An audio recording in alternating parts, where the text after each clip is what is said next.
Retro anime. How did we find it? How does it hold up? Unpacking the ins and outs of being an old school nerd and proving that 80s kids can't remember a damn thing right. These are the mindless midlife musings of the anime nerd.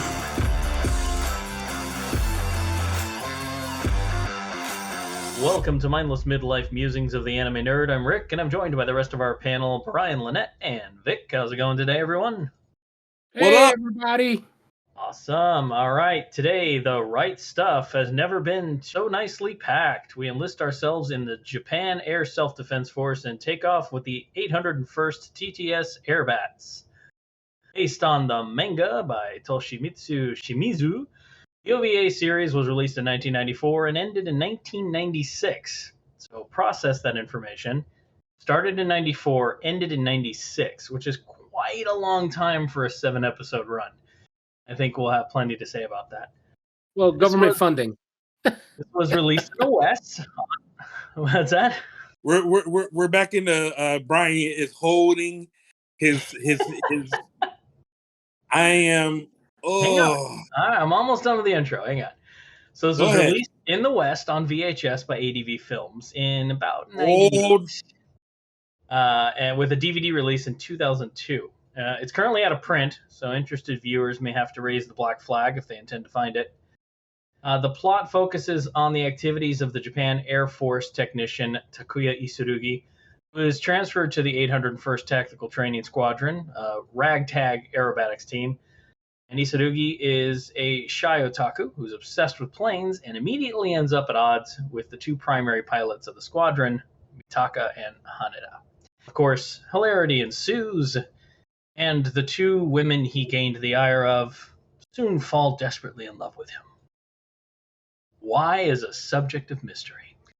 So 90s anime logic. Okay. It's a standard harem anime. And then it isn't, which is maybe its problem. I don't know. Go ahead, Brian. You're eager. Let's jump. You said problem, as in, are you saying that you have issues with this anime? Oh yeah, I have plenty of issues with this anime. I also have things that aren't issues with this. I'm on both sides of the spectrum on this one. Let's dig in. Go ahead. You've been waiting. I know you've been waiting so patiently. So go for it. Tara, rip off the Band-Aid. Nothing in life works like this. Nothing. Nothing. If you watch this one and you're in, all right, so you watch Top Gun and you're like, oh my gosh, I'm about to sign up for the military because that is kick ass. Just on the intro scene alone, the Top Gun, you're like, sign me up. And you know that because Top Gun is celebrated as air porn. You know what I'm saying? The whole thing, and the thing that gets me about Airbats is this was made in conjunction with the Japan Air. Yes, it's in the opening credits. The Japan Air Force, the Japanese Self-Defense Force, they like sponsored this anime or something. And nothing works the way. Nothing. I mean, the only thing they did a really good job of is jet wash. The air porn side of it, chef kiss. I concur. Yes, the airplane but porn. Everything else. Oh, fuck you. Fuck you. Well, how else are you supposed to get a bunch of otaku to want to sign up for the self-defense force? So now I know the answer for the two of you. You guys definitely watched the sub version of this. Brian, you went into this with the dubbed version, I assume? I actually don't know. I did there were subtitles. Yeah, well, I don't know if it was in English or if it was. I swear to God, here's how you can know. Here's how you can know, and I'll tell you exactly how you can know. Were the Thunderbird pilots Southern? I think my ears mutinied. I can't remember the sound of it. Oh, there's only one voice, so it might have been dubbed because I was there's only one person whose voice I recognized immediately, and that's Kanishi. Yeah. Because my thought process was that, you know how you see people, they watch an anime and then they start to absorb parts of that anime into their character? Sure. Like, for instance, the infamous, when the ninja run from Naruto. Yeah. When you see somebody start running like that, you know that person, you know exactly where he got that. Right. For Kunishi, I felt like I finally found who your kindred spirit is, Richard.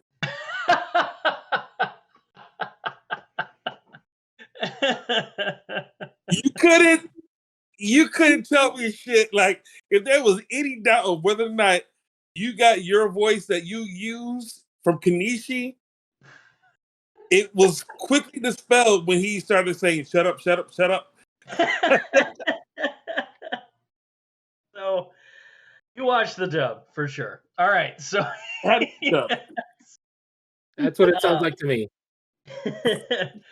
For this one I watched the dub. I originally watched it in Japanese when it first came out in the 90s. I only ever picked up the first. I didn't even buy it. I think Diego bought it. It might have been Harold. Anyway, somebody else bought it.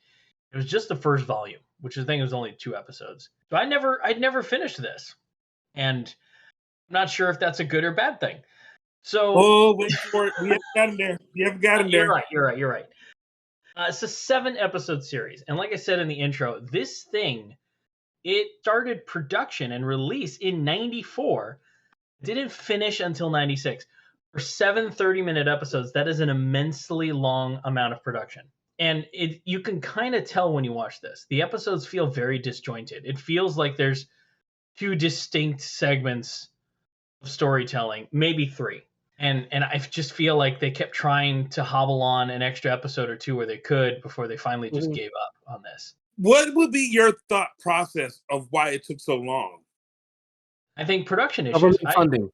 I think production issues. I think that they did a 3-episode story arc, because the first 3 episodes are definitely a cohesive arc. Mm-hmm. And then I think like they added an episode, and then they're like, oh, you know what? We scrounged up some money. Let's put a couple more episodes out. And then it just feels like that. Like they're like, oh, we found more money in the defense budget. Let's make another episode of this thing. Well, honestly, I can tell you, being a government agent or an agent of the government myself, I can immediately tell you that this happened because of 2 things. By working in conjunction, they had to go from this person, then this person had to sign off, and then had to go back to this person, edits, re-edits. It had to go through. And if you know anything about the military, the word we are talking about right now is called bureaucracy. Yeah, I feel like that's what the holdup was on this. And when I found out that it was almost 3 years of production on these 7 episodes, I was like, okay, well, that tracks. The first 3 episodes, they are very clearly one kind of anime. And then the next 2 episodes or so are a very different anime. And then the next 2 episodes are a very different kind of anime as well. This series kind of lacked direction, I think is the note I put. It really did. It lacked an overall direction. And I have a solution. What? You have a solution? I'm going to save it for my final thoughts, though. It is astounding that this is coming off of us watching, the one from before that we just watched? Area 88? Area 88. Yeah. It is so disjointed compared to what we got from Area 88. Yeah. Like, it really is like the difference between Top Gun and Iron Eagle. You know what? That is a very apt description. I can agree with that description. There's a lot of gambling in this series. Sakura is a brilliant strategic Ironically, service members being bad with their money, that's actually pretty spot on. It is an interesting thing. So the first episode of this it starts off very harem anime. If you've ever watched a harem anime, Tenchi Muyo, Ranma, Rosario Vampire, there's a million harem animes, and this starts off with the same basic premise. The new kid rolls into town. He pisses off at least 2 girls in his first 10 minutes, and for some reason, those 2 girls fall in love with him. And then he spends the rest of the series trying to figure out which one is his true love, and a love triangle or a love, however many girls there are. And going out of his way to make sure they don't kill each other.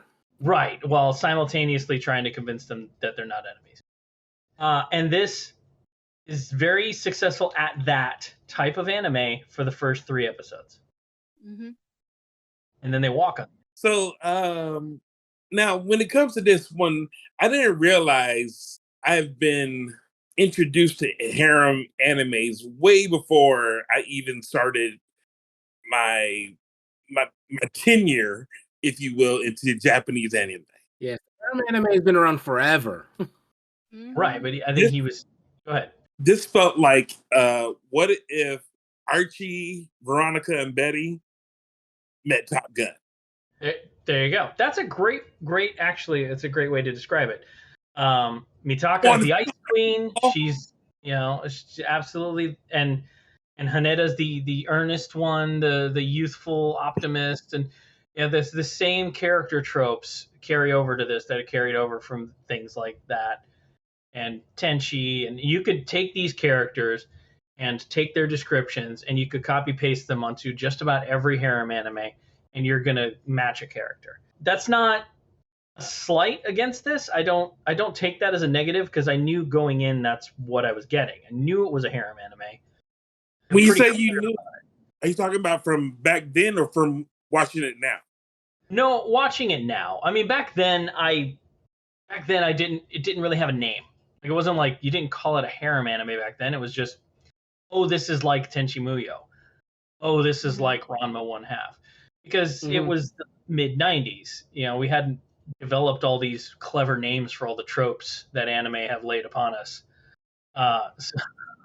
I feel like when we're talking about tropes, I feel like it's almost as if we're talking about like horoscopes. How like somebody says, "Oh my gosh, you're an Aries, you're stubborn, you're pigheaded," or Right. somebody says, "You know what I'm saying?" Yeah. I feel like when we're talking about tropes, we're really digging into, the horoscope of these people, and it's an equation that cannot change, no matter what fucking happens. This is an equation you cannot change your fucking stars. There are no Ulrich von Liechtenstein in this bitch. No, definitely not. And it's okay. You latch onto certain characters, right? So because based on these basic general characteristics, for like Tenchi Muyo, I always like Ryoko. I thought she was fantastic. In this anime, the Ice Queen character, Mitaka, she was my favorite character. I loved her. I thought she was fantastic. And the same holds true for all of the harem anime out there. For some reason, I like the Ice Queens. I just think they're fun. I don't know. The earnest ones, the humble ones, the nice girls, they piss me off. They never open their mouth and they don't emote well, and it's the characters like Haneda drive me crazy. Characters like Ayeka drive me crazy. So basically, you just pissed off all the Hinata fans of Naruto. Yeah, sure. Let's go with it. those characters bug me. It's just I'm not great at saying what I mean all the time, but I'm a hell of a lot better at it than they are. So there's some interesting things happening in this anime. I like that they are upfront with the fact that the 801st is basically a PR stunt. That they're basically a USO show, and they don't matter. And that's where they send enlistees who they're just trying to get rid of. So that's the first thing. Yeah. Well, not the first thing. Well, my previous that happens early on. Go ahead. Yeah, my previous statement was nothing works the way this is. Yes. So they are basically saying that not just a USO. We're saying that this is basically you're going to spend your entire military career in the Thunderbirds. Yeah, but not because they're not even respected. At least the Thunderbirds are respected. Like Mhm. No, these guys don't even count. So when I tell you how loaded of a statement that is, first of all, you're saying that you signed up to be in the military, Yeah. and not only did you sign up to be in the military, your first detachment is basically not combat war or Nope. anything like that. Hmm. You're basically going to be doing military air. Yeah, you're the circus. You're Cirque Yeah, du kind of like Soleil Captain and a America fighter jet. early on. Yeah, like Captain America early on. Like they go through all this trouble to make him, and then they just put him on tour punching Adolf Hitler lookalikes. Look, I dare you to find one service member in any of the branches of the world who would not want to spend their entire military career doing this. Oh, Damn 100%. near. Oh, 100%. Fuck yeah. Who like your options are you get yourself a rifle and you're going to go to a combat zone and you're going to serve 2 tours and your detachment is at high risk of death. Or Or you're going to we're teach you how to pay you the stunt same fly an amount of money. F-16. Yeah, we're going to pay you the same amount of money to do this and put you up in the swankiest hotels. So we're going to send you around the world as an ambassador of our military. You're going to teach you to fly a stunt plane. Yeah, no, of course. But it's that idea that they set it up in this anime. Obviously, not reality. We've established that. But they set it up in this anime that to be in the 801st is a kiss of death. That it's on death's door. The squadron's really holding on. It's a laughing stock because it's got female pilots. That's what they've established. That's the narrative that they want to go with. So, do I care? No, you could put me in that squad. I'd have been perfectly happy in that squadron. I'm just going to shine the T-Force. No problem. Set me up. Right. All I got to do. Like you only see him get a wrench maybe 2 times, Yeah. maybe twice. Right. Yes. That's why so his name is a rookie. Yeah, That's is a okay. rookie. I thought that was funny.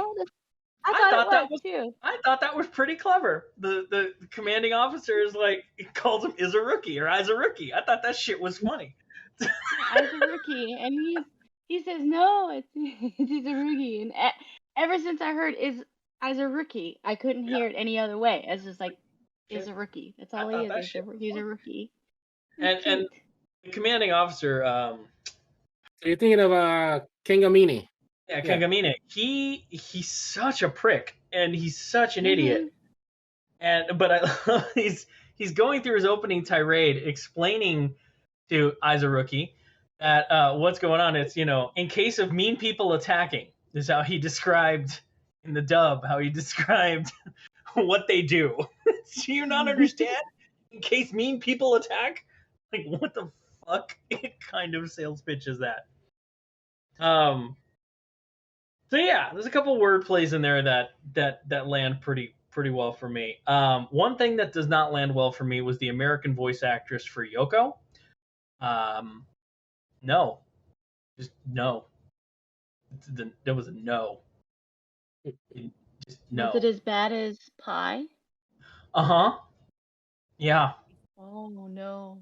Yeah, it's Pie bad. What was the commanding officer's name? Kaganini or what? Him? Kangamine, yeah. Yeah, Kangamine. Do you know where they got his character from? I can tell you exactly who his character is. Who is it? John Larroquette from Stripes when he was in Stripes. That's good. Yeah, there you go. I'm on fire. Oh man! So they establish pretty quick that Isurugi is a huge otaku. His room is littered with just nerd shit, and I love it. A Sailor Moon poster on the wall. There's a couple Apple boxes on the shelf by him. But the toy roll call, when they show his shelf of toys, like I had to pause and write as many as I could down. Did you guys catch? There was a Gunbuster. I didn't pause it, but I caught a few. Yes. There was a Gunbuster.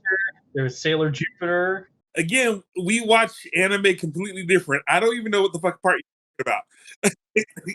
Isarugi's in his room, and I think it's is it Haneda that comes in to talk to? No, it's Mitaka that comes in to talk to him, and she looks over at his shelf, and he's got toys all over his shelf, and she looks at him like, this fucking guy.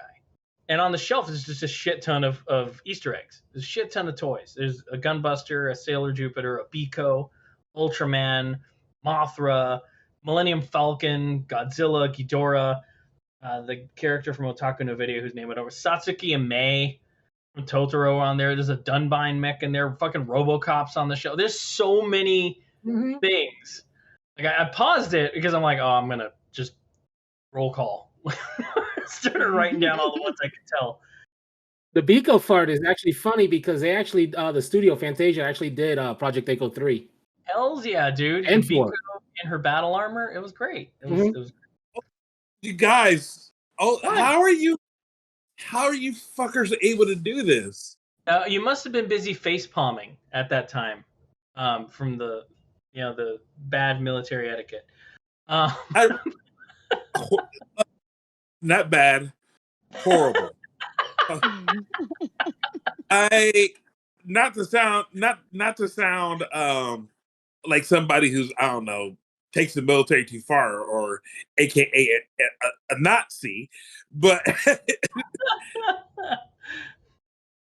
etiquette is so horrendous in this film, and I can't believe that this was made in conjunction with the Japanese Air Defense Force. I was surprised as well. You know what it goes to show you, B, is that they have a better sense of humor about it than our military does. Our military takes itself way too seriously, clearly.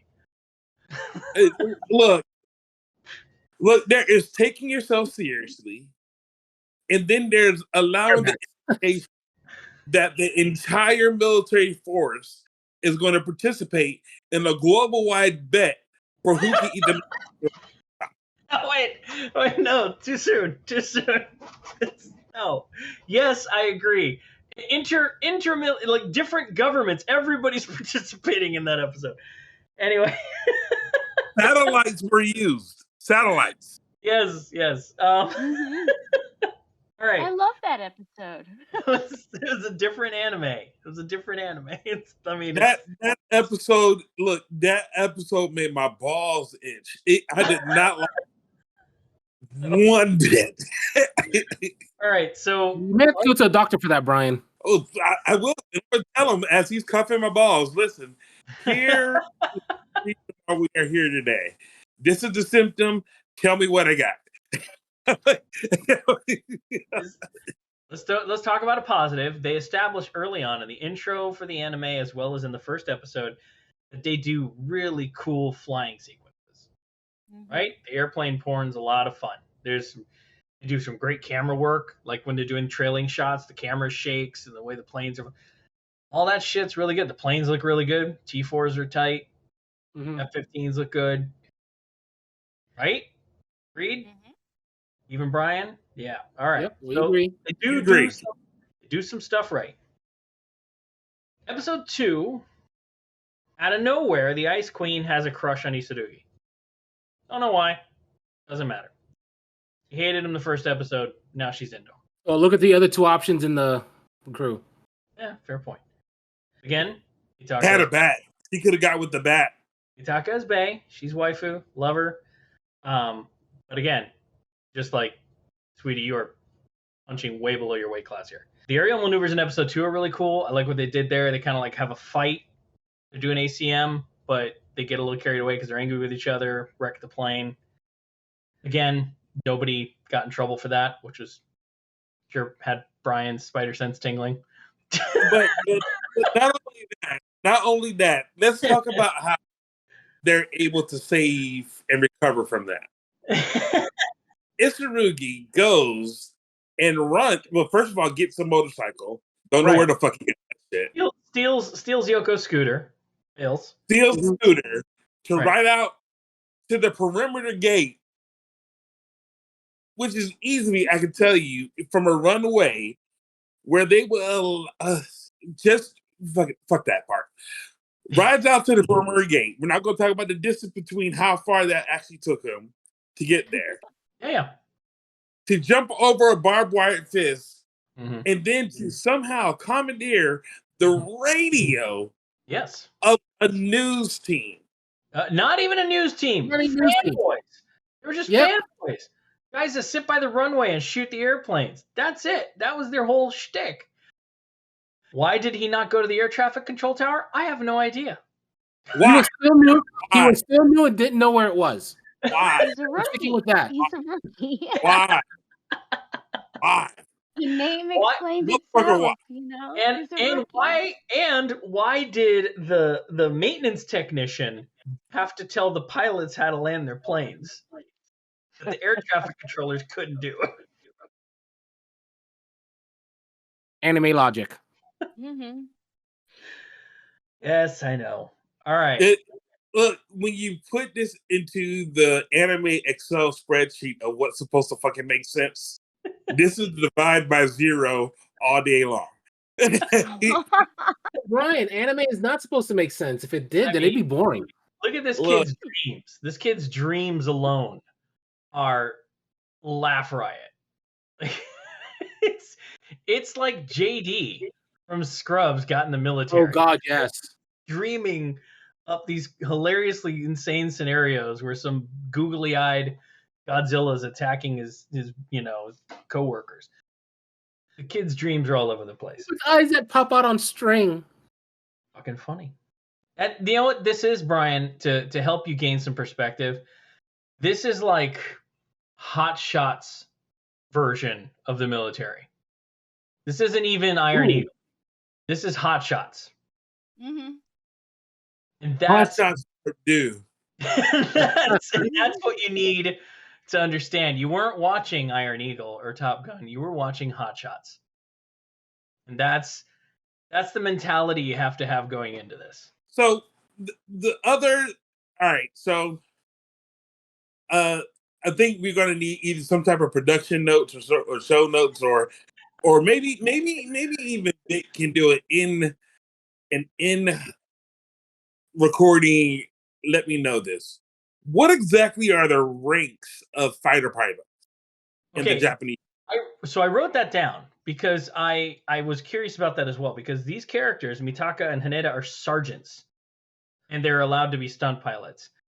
Piloting in the United States military is officers only. Like, you're a first lieutenant, you're a second lieutenant. Like, a sergeant doesn't even know what the inside of a fucking cockpit looks like.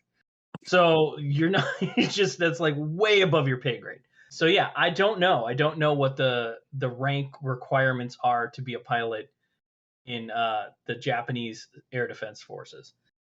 But I would be curious because I did take note. I'm like, these guys are sergeants. What the fuck are they doing flying planes? Maybe, the Japanese Defense Force sponsored it, so maybe we're, in the wrong there. Yeah, we don't know their ranking system, so... Right. I guarantee you it's not sergeant, though. I literally wrote, sergeants are piloting in this. Interesting. So, episode 3 is my favorite episode in this series, and that's because it's the Mitaka episode, where it's focused on her character development.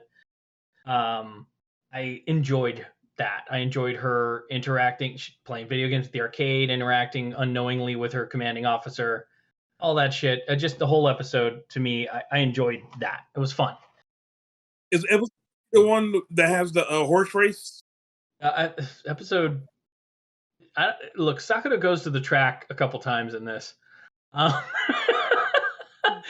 think maybe it's this one. I didn't note it because I was just like, okay, she's the gambler. Like, that was the role they assigned her. This episode 3 is where the series ends. Whether they like it or not, it has the closure where Isurugi doesn't commit to either of the girls. they have an end credit sequence that is very much like this is the end of the series. Like it's its whole thing. It feels like it was commissioned for probably like 3 episodes, and they managed to get them in for a few more. Yeah, so that to me, episode 3 is the end of this, and it's just not in the right order. But it's fun. It's a fun episode. You spend a lot of time with Mitaka, getting to understand her motivations. I enjoyed that a lot. I thought it was great. Mm-hmm. The whole idea that she's gonna leave, it's an episode that should have been later in the series. But it doesn't matter because by the end of it, they succeed and they're officially a combat unit. The designation changes. Which is totally ignored for the follow-up episodes. 100%. So they're officially a combat unit. So in episode 4, this can only mean one thing. Beach episode. Wait, no. Okay, they're officially a combat unit. This can mean only one thing. Onsen episode. So every harem anime has to have an onsen episode. And episode 4 is their onsen episode. And it's everything you expect an onsen episode to be. I don't really have much else to tell you. It's an onsen episode. Scene 1, seen them all. Breast episode yet. You say best or breast? I don't know. We'll have to. I don't know what I said. Anyway, episode 5 brings out the Thunderbirds, which I loved, but again, Air Force brat, Thunderbirds, it's just fun for me overall. So I actually watched this episode twice because I wanted to know. Because I watched the dub, so I wanted to know if the English scenes were in English in the Japanese version, and boy oh boy were they English Japanese version. Very. It was Very that was bad. I was like, oh my God. man, it hurt. It hurt. The English hurt really bad. They tried to be like like hell to sound like authentic. They just could not do it. God love them. No, very arrogant. They tried to exude arrogance. I feel like at times like that, they could just walk down the street, before and just sucker some tourists with like free merch. I will say that if you watch this whole thing subtitled, for the love of God, at least watch episode 5 dubbed, because at least the American pilots sound like American pilots. They're dicks. They're absolute dicks. Mm-hmm. And so I have thoughts on this, actually. All right, so things that I liked. The mission patches and the wing patches and the flight suits were accurate. I thought that was really cool. The ranks were accurate, which I was like, oh, thank God. Tsurugi geeking out on F-16s. I feel you, kid. That was cool. I dug it. The thing that's interesting to me is, again, we've said it a few times, this is sponsored by the Japanese Defense Forces. And as a critique of American soldiers, it's quite illuminating. I mean, it maybe is slightly tongue-in-cheek, but I've seen this and heard comments like this too many times over from real soldiers that it's a little alarming. Like, the perspective of other countries about our soldiers. Like, these pilots were womanizers. They were clearly trying to get Yoko drunk enough to take advantage of her. They were arrogant pricks. They referred to the girls as geishas. Like, this is all shit I've heard. And it's not just in this anime. I've heard it elsewhere. So, as a critique of American soldiers, it's a little upsetting. Not that they said it, because lots of people say it, but it makes me wonder about how we are viewed in the world. This isn't the kind of anime you want to lean in on that with, but honestly, in regards to that critique, it came down to one phrase they kept on using, and it wasn't even from Japanese to America. It's from America to Japanese. We kept on calling them peaceable or how Jaeger kept referring to the Japanese pilots as or the Japanese military, like they're buying their way out of war or some shit like that. And it was but it was, they kept on using peace. So if you are if you're peaceable or if you kept on pursuing peace, what exactly is the opposite of that? Yeah. You're a warmonger. Literally the exact word I was thinking. Yeah. So like, them kept on saying, you guys are all about peace. You're all about peace. Well, we in the U.S., we're all about war. Right. Damn. I was like, come on. But I'm saying, like, and this is a light-hearted anime. This is a comedy. Their observation, the best they could come up with for comedic observation of an American military unit was sexist, racist warmongers. It kind of like struck a chord with me a little bit. I know it's not the format or the platform for it, but it just made me kind of go, you know what? This is how we are seen by a lot of people. And that ain't cool. Even people who draw see it this way.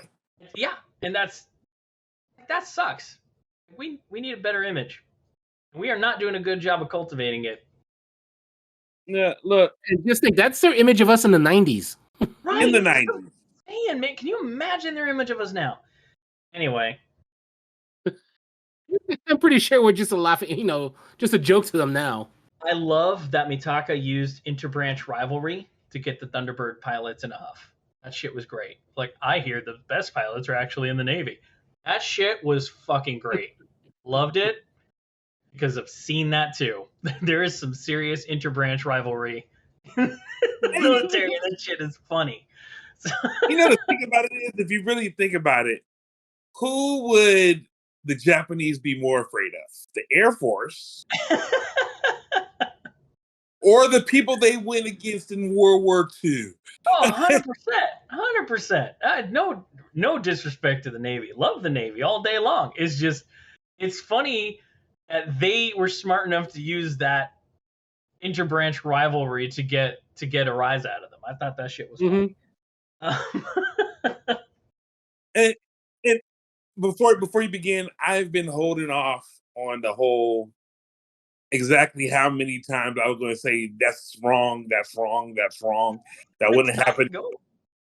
But since we're talking about Jaeger, that whole scene from them landing the plane, yeah, none of that would have happened in real life. Not a word of it. Not a word of it.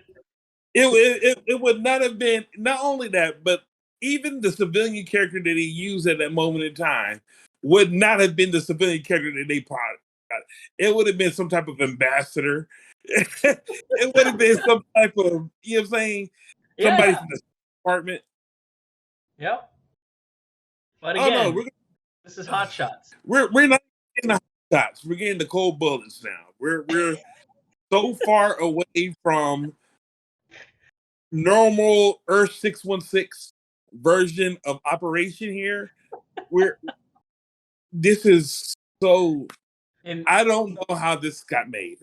In the Thunderbirds episode, there's a great scene where the 801st is in their briefing room, and they're figure out who they can get to replace Jaeger in the Thunderbird, and they're going through listening like, well, no, I gotta fly for the bats. And Yoko is in the background be a part of this. And the team completely ignoring she's in the room made my fucking day. I hated like that she character. didn't even exist to them at that moment. I hated that character so much. She's like, is there no one else? Nobody. Like, we don't have anyone, huh? Oh, not a man. single person. Not one. Funny. Not two. Nothing. To the point that they got Kangamine to do it. Just didn't even want to deal with it. The fact that he volunteered for it just to prove a point. Yeah. No, that shit. The only episode he was even remotely respectable in. Oh, after they put him in the ninja outfit. Right. Yeah.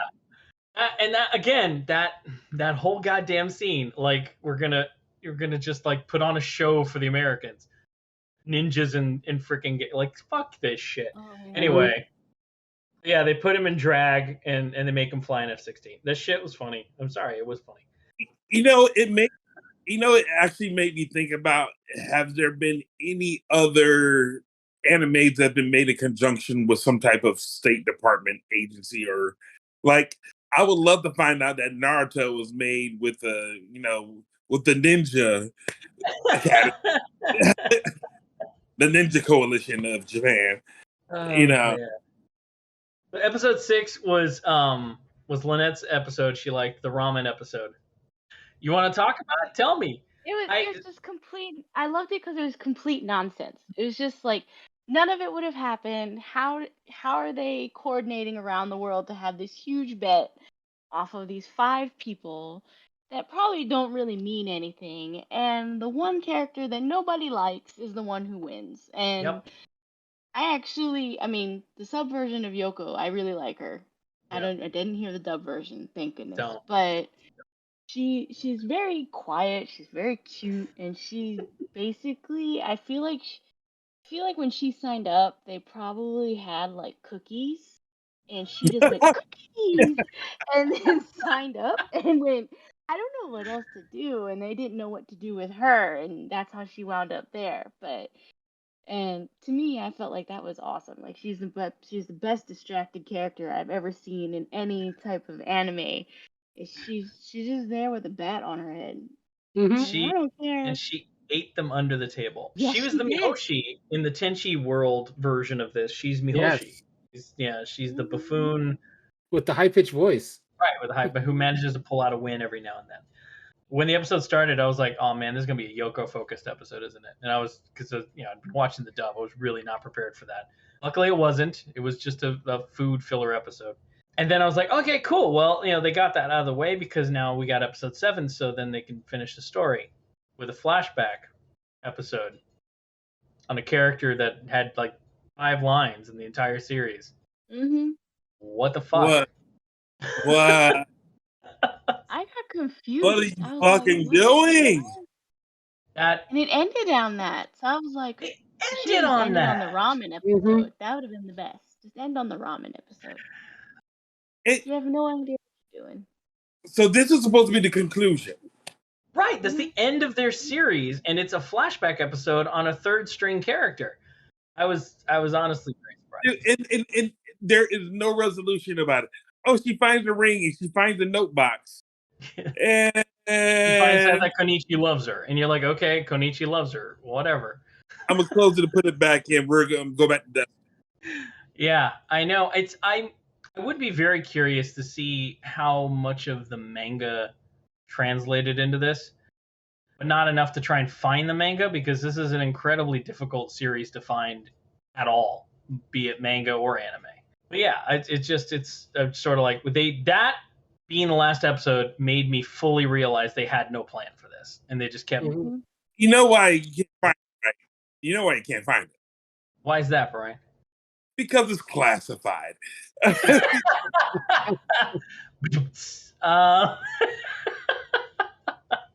Oh man. So all right. So I have a proposition on how you can help this series, and my proposition is the same proposition that fans use to fix Star Wars. I'm proposing that there needs to be a machete order for this series. I think you need to watch them in a different sequence than the numbered episodes to get a better result for this series. I can agree with that. I think you need to start with episodes 1 and 2. Episode 1, obviously introducing the characters. Episode 2 is the sick date. It skips the date. Then I think you need to jump to episode 5, where the Thunderbirds show up, mix things up. It gives the pilots a chance to show that they can go toe-to-toe with another aerobatics team. Then you throw in the onsen episode, because they successfully, stood their toe-to-toe with the Thunderbirds, so now they go celebrate the onsen episode. Then you can throw in 6, if you want, for fun, with the ramen eating. You can nix 7 entirely. That needs to be like a special feature on a DVD or something. And then the last episode's episode 3, with Mitaka deciding to leave the Airbats, and then in the end deciding to stay. And I think you've got a more complete story arc than you do if you watch them in numerical order. That's the only way I can see you helping this. I agree with the plan. I don't agree with the order. Okay. I think that the Thunderbirds should be towards the end of this engagement because we really don't have any type of big bad. Sure. In this, you're right. There's no overreaching big bad. Right. So if anything, I would leave the Thunderbird episodes last and then put episode 3 at number 6. I still think that you use the ramen episode as number like somewhere episode. In the middle. Yeah, somewhere in the middle. But I still think that while it's character development for somebody who really doesn't fucking matter, it does show the character development for 2 people who really don't fucking matter. So because it's 2, you should put episode 7 right dead smack in the middle. Okay. I like that you chose to save it. I wanted to axe it. I respect that you elected to include it. That's my answer to make this a palatable series. Is you restructure. Also, so it should go 5 Firebird. I mean, episode. Which one is the Thunderbirds? Is episode 5. So 5 should be 7. Like second to last episode, because Mitaka leaving is kind of like the end of the arc. Because at the end he professes that he loves them both, and she decides to stay with the team. I think that her staying with the team sets them up for a bigger, badder villain in terms of the Thunderbirds. Oh, I see what you're saying. So you do 3, and then you do the Thunderbirds episode as the finale. You know, I also thought that when I hear harem, I think that everybody or every character of the opposite sex, or even fucking the same sex character, whatever. Right, sure, right. To there is immediately falls in love with the male person. Yes, you're right. You're right. In typical harem anime, any person of the opposite sex generally falls in love with the character. I think that was what was going to happen with this, and then they pivoted. Because you never really see Jaeger and Isurugi. They rarely have any screen time together. So yeah, he's not in it. Yeah. I think Isurugi was not able to project his pheromones on her. Yeah, he spends that whole episode in a hangar making love to an F-16. So the F-16 fell in love with him. Okay, right. That. That's all he does. Yeah. So anyway, I think if you restructured it, you could fix this to make it better. Not saying it makes it good, but it improves it. I don't have a lot else to say about this, so I'm gonna go ahead and let us start closing out. No. I guess Brian has way more. Let's bring up notes. Let's go. You are not going to put me through hell for 7 episodes to think you're going to get off on that. And then next, we close off and we say, oh, shit, I wanted to talk about this. Bring it. We didn't even talk about the short bitch from the end episode and just how batshit crazy that episode is. With the bathhouse, the onsen? Yeah. That shit was funny. No. I didn't say funny. Those were not the words. The word you're right. Was batshit crazy. Yeah, you that is correct. I retract my statement. Please elaborate. Let's talk batshit crazy. Let's talk batshit crazy. Let's talk about the fact that we have a Zero plane that is really in mint condition, except for whatever the fuck Isurugi worked on. Right. And you mean to tell me that it took him that long to get that shit? Like, look, it really was flight worthy. Yeah. It was. Where the fuck was he? Where was he going? Somewhere where Haneda and Mitaka won't kill him. I mean, because it's not like he was in a time warp like your homeboy from King Kong Skull Island where he got stuck in a time warp. Nah, this motherfucker has been exposed to the entire workings of the world since World War II. So he knows that shit did not go well at Pearl Harbor. He knows that we had the Korean War. He knows about Vietnam. He knows about the Persian. I mean, he knows everything up to this moment in time. And his plan is as soon as the plane gets working, I'm going to fly it. Where the fuck are you going? I'm pretty sure there's not a single bit of airspace that'll be happy with an unregistered zero flying in the air.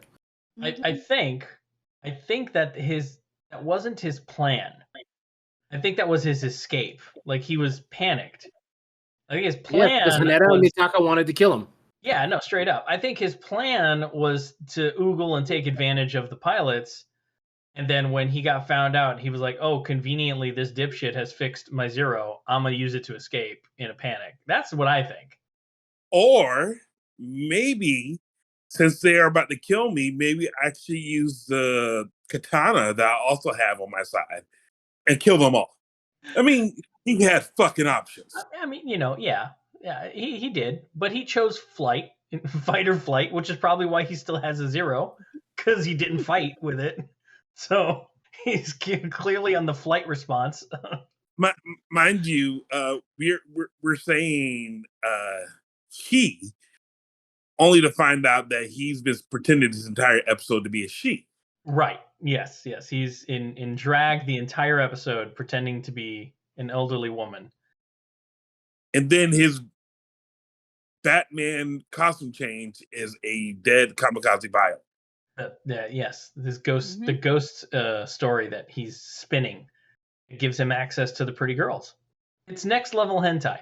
The dude is Happosai from Ranma with a bigger budget. Right. Look, I don't even know who you're talking about, but I'm just We'll get you there. Look, but I'm going to automatically be offended for that character. No, I don't think you will. I think when you finally meet Happosai, you'll be pleasantly thrilled with that comparison. It was absurd, but it was an onsen episode. Nobody goes into an onsen episode expecting anything other than boobs. That's the point of an onsen episode, and that's what they gave you. That got me that's the only thing that got me through the watching other videos. Because like, all right, you give me something to live for. So you're like halfway through, they gave you boobs, so you were able to get through the rest of it. I called, let you know my thoughts right before that episode. And then you're like, oh, okay, all right. And then just by the end, you're going, to hold it because what I was going to call you, tell you, like, I don't know if I can make it through this one. And you said, Brian, save it. I was like, well, if I have to save it, that means I got to go through and make sure I know what the fuck I'm talking about. And then that came on, and I was like, okay, you get 2 more. There you go. It did its job. That's all onsen episodes are for, is to keep you going. Most of the time, onsen episodes aren't even part of the regular stretch. You got to get them as special editions on the DVDs, the Blu-rays. I would say that I would say that with all the air porn that we had, we would have had some really great boob depiction. No, this isn't Satoshi Yoshihara, man. Come on. Although his version of this anime would be a hell of a lot more interesting. And it'd only be like an hour and a half, but the greatest hour and a half in motion. It's like I said before, I think it's hot shots. It's not serious. It's a joke. You're supposed to laugh at it. You're supposed to laugh at the absurdity of it. That's the point. The absurdities. It doesn't go so far as to be full blown hot shots, but that's what they were going for. They were going for laughs. I certainly agree with you, Brian. As a strategy for getting enlistees, I don't know that is successful or would have been successful, but it was a different time. Yeah, I guess. Are we to that point? Are we Wanna gonna go? wrap?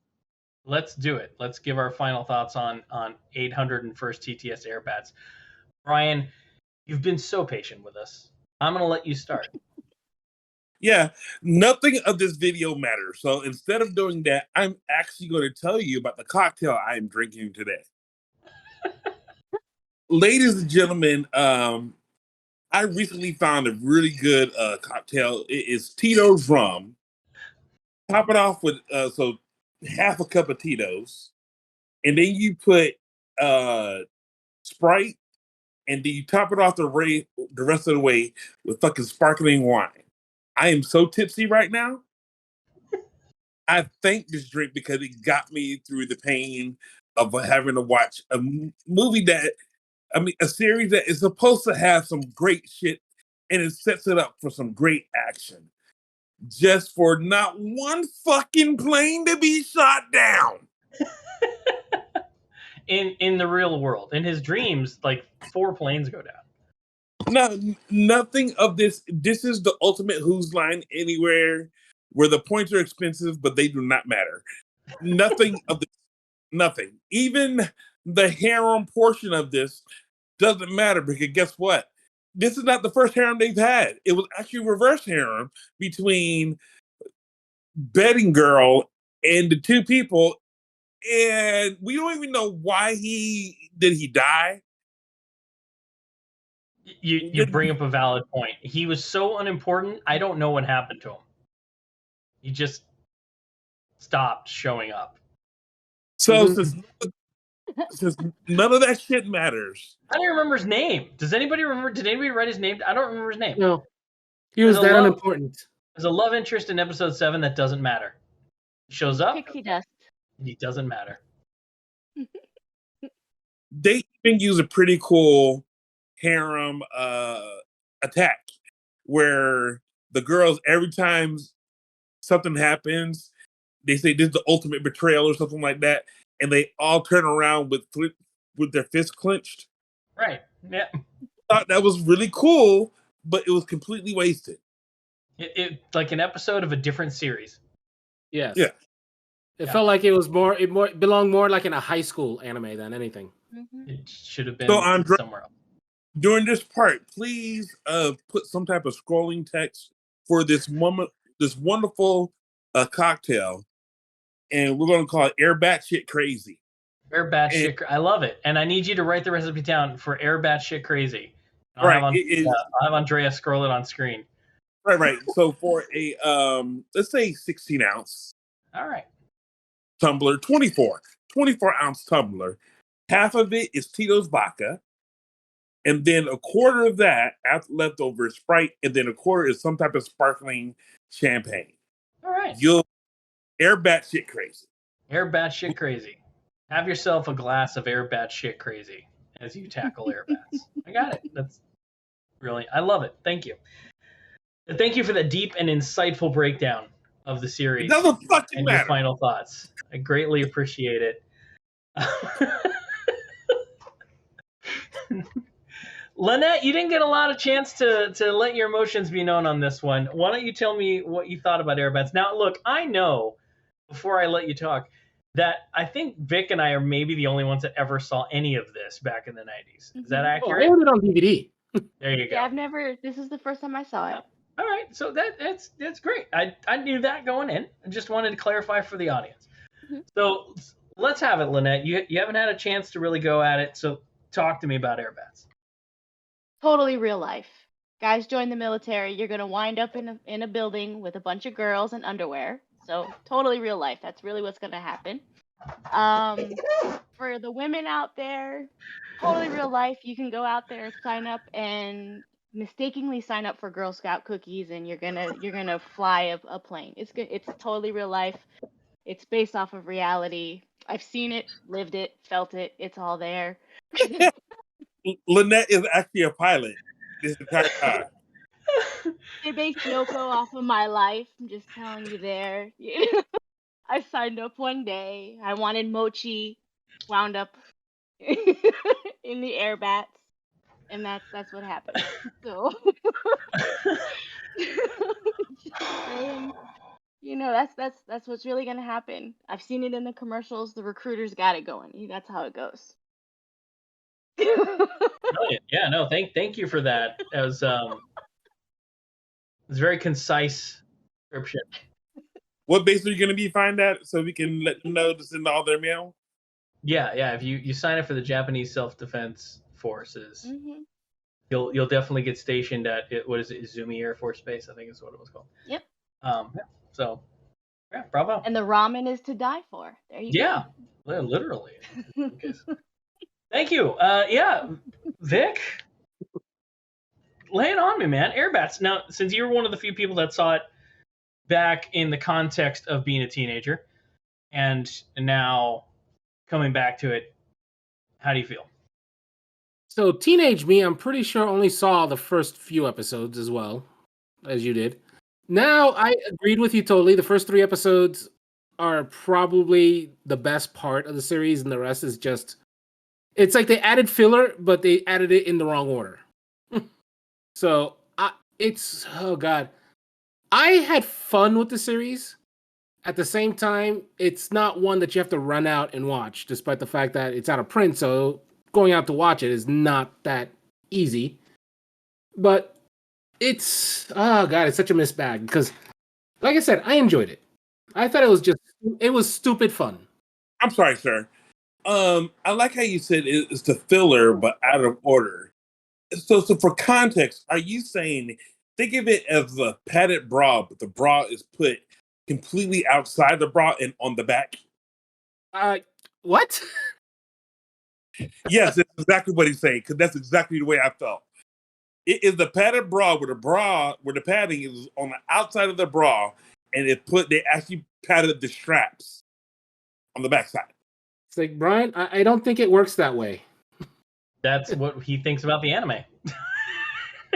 Okay, but it's my turn to talk. You spent yours talking about Tito. It's my turn. Look, I was trying to interpret what you said. I was trying to make sure I got what you said. And great stuff, sir. Great stuff. You have you No. I'm gonna use your I'm gonna use your terminology. Okay? This is as if you're using the padded bra, but instead of putting it on where it should be, you're putting it on the outside. You know what, sir? Have you ever thought about doing the vintage anime podcast? Because I think you'd be great. I think you would be so awesome. You should really. I know some guys that are looking for panelists, and you're exactly what they're looking for. Thank you so wait much. a second. Where am I then now?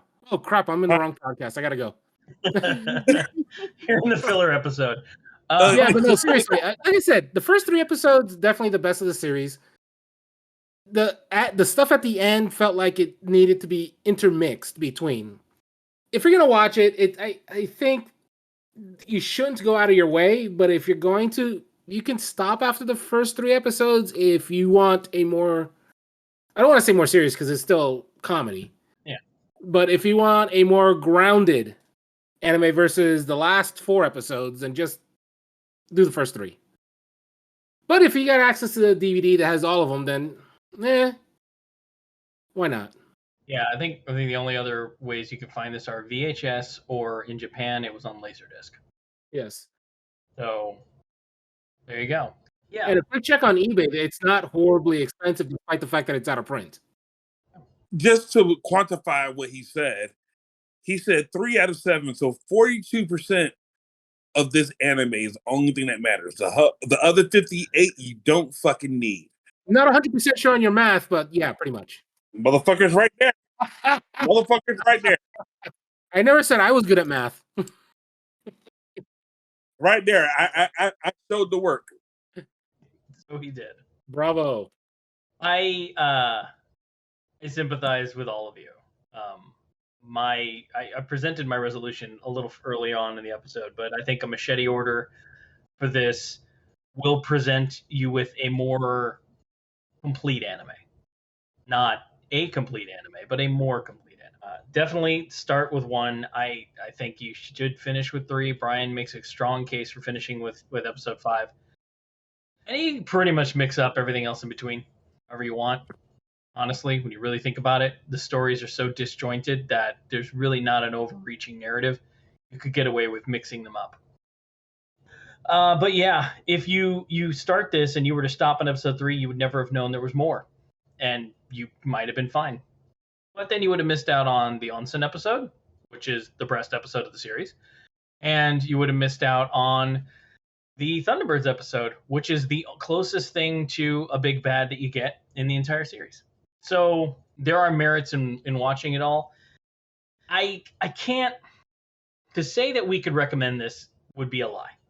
I don't necessarily think I could recommend it. If it were readily available, if you could just log on to Amazon Prime and watch it, or Crunchyroll or something like that, I'd say go for it. Give it a shot. You might like it. You might have a fun time if you enjoy silly anime. Being that you would have to go through extraneous effort to hunt this down, I don't think it's worth your trouble. I think this is the kind of anime that if it falls on your lap and you have an air shit crazy drink, and sit down, have a laugh, or not, get drunk and have a laugh. And I think you can enjoy it. And again, just sandwich it with the episodes that matter, fill it with all the other stuff. And I think you come out of this happier. I tried to come up with a tag for this, and I couldn't come up with one. Nothing really good anyway, because this anime doesn't exactly present enough information to have a comical tag. Can I try? You're more than welcome to try. You seem to have enough of a buzz on. You might be able to pull it off. Let's go. So that's our show for today, folks. Until next time, keep calm and have an Airbats shit crazy. I'll take it. Have an Airbats shit crazy. But keep calm. Keep calm first. Keep calm. You've just been privy to the mindless midlife musings of the anime nerd, presented by Geek Grotto. Follow the podcast on Twitter at Geek Grotto. For show notes and corrections, or for general geeky fun, you can visit our website at geek-grotto.com. If you would like to sponsor the show, you can do so on the podcast's Red Circle host site, redcircle.com/shows/MMMAN. If you're listening to us on your favorite podcast app, please like, follow, and subscribe.